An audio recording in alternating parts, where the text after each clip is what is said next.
Bayangkan situasi ini. Di atas kertas, dunia diyakinkan bahwa ketegangan sudah berakhir. Namun di lapangan, realitanya berbanding terbalik. Bisa-bisanya di tengah masa gencatan senjata yang diagung-agungkan, sebuah pangkalan militer Amerika Serikat justru dibombardir rudal balistik.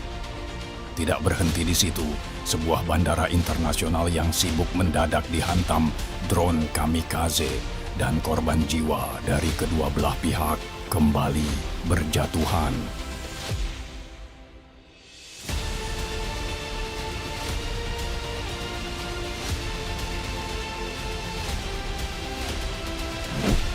Retakan pertama dalam gencatan senjata muncul pada 26 Mei. Komando Pusat Amerika Serikat, CENTCOM, mengumumkan serangan pertahanan diri di wilayah selatan Iran. Washington menyatakan target operasi adalah peluncur rudal dan kapal-kapal Iran yang dituduh memasang ranjau laut, mengancam pasukan Amerika. Tak lama kemudian, Iran melancarkan serangan balasan. Salah satu target yang disebut menjadi sasaran adalah pangkalan udara Ali Al-Salem di Kuwait, yang menurut media pro-Iran terkait dengan operasi militer Amerika. Retakan pertama ini menegaskan bahwa gencatan senjata ternyata sangat rapuh di lapangan.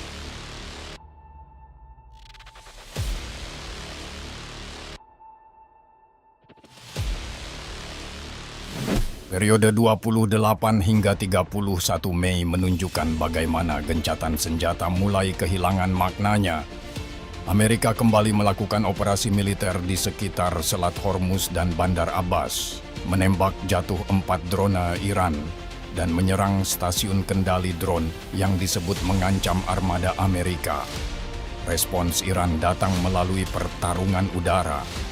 Klaim penembakan drone pengintai EMQ-9 Reaper di Teluk Persia menjadi sorotan, selain penghancuran drone orbiter milik sekutu dekat Amerika. IRGC juga mengklaim menjatuhkan drone MQ-1 Predator yang memasuki wilayah udara Iran, sementara rekaman menunjukkan sistem pelacakan Iran mengunci pergerakan jet tempur siluman F-35.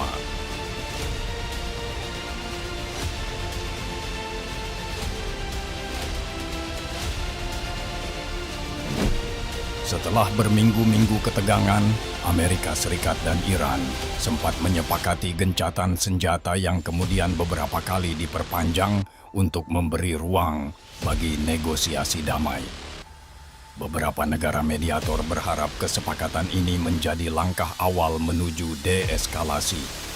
Namun, di tengah proses diplomasi yang masih berlangsung, serangkaian insiden kembali mengguncang kawasan, menegaskan betapa rapuhnya perdamaian yang diupayakan.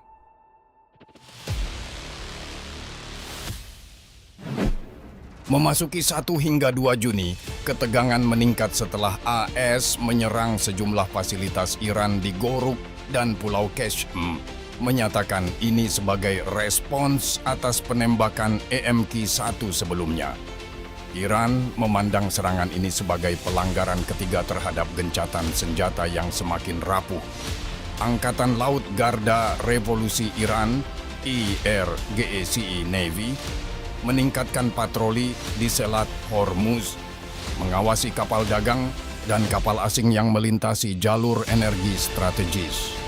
Rekaman media Iran menunjukkan kapal cepat IRGC mengawasi pergerakan ini untuk menjaga keamanan perairan dan memastikan kepatuhan. Tak lama kemudian, Iran melancarkan serangan balasan ke pangkalan udara yang disebut sebagai titik asal serangan Amerika terhadap menara telekomunikasi di Bandar Sirih. IRGC mengklaim sasaran berhasil dihancurkan dan memperingatkan respon berikutnya akan lebih keras jika serangan terulang.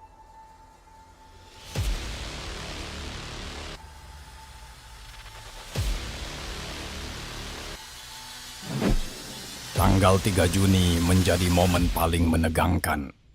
Amerika mengumumkan operasi pertahanan diri setelah mendeteksi serangan rudal balistik dan drone yang diklaim diluncurkan Iran.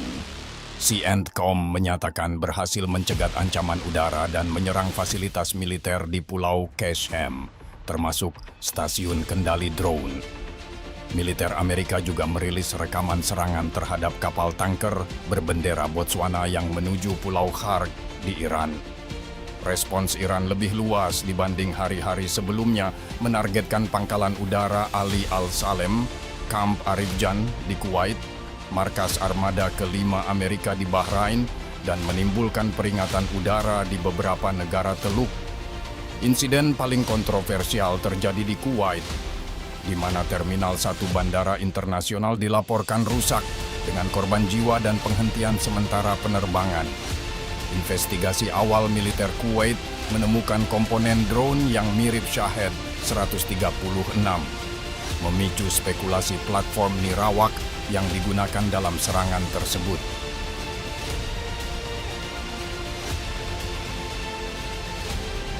Masa depan gencatan senjata terlihat semakin tidak pasti. Iran menghentikan jalur komunikasi dan perundingan setelah menilai serangan Israel di Lebanon dan Gaza melanggar syarat negosiasi. Ancaman lebih serius muncul terhadap ekonomi global. Pejabat senior Iran memperingatkan bahwa jika Israel melanggar gencatan di Lebanon, pembatasan di Selat Hormuz dapat meluas hingga Selat Bab el-Mandeb, mengganggu jalur energi dunia. Pertanyaannya tetap, apakah eskalasi ini menandakan kehancuran total gencatan senjata atau justru bagian dari taktik tekanan sebelum kesepakatan lebih besar tercapai? Bahkan Presiden Donald Trump pernah menyebut gencatan senjata di Timur Tengah sering berarti pihak bertikai menembak dengan intensitas lebih moderat, sebuah pernyataan yang terdengar ironis.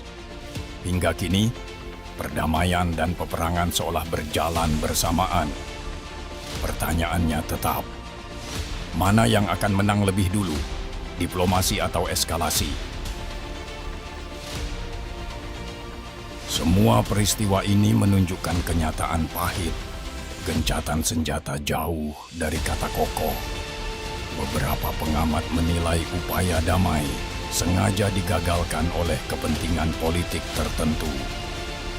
Laporan menyebut Perdana Menteri Israel, Benjamin Netanyahu, mempertahankan tekanan militer terhadap sekutu Iran di kawasan, meskipun jalur negosiasi dibuka. Kritikus menilai langkah ini mempersempit ruang kompromi mediator. Di sisi lain, Amerika menggunakan istilah pertahanan diri untuk setiap operasi militer, termasuk serangan terhadap peluncur rudal, pusat kendali drone, radar, dan kapal Iran. Teheran sulit menerima argumen ini karena serangan dilakukan saat gencatan senjata masih berlaku. Uni Eropa juga mendapat sorotan. Banyak pihak mempertanyakan standar ganda, mengecam tindakan Iran, tetapi lebih lunak terhadap serangan sekutu mereka. Sepanjang pihak-pihak bertikai merasa memiliki alasan untuk menembak sambil tetap mengaku mendukung perdamaian, gencatan senjata menjadi jeda singkat sebelum eskalasi kembali muncul.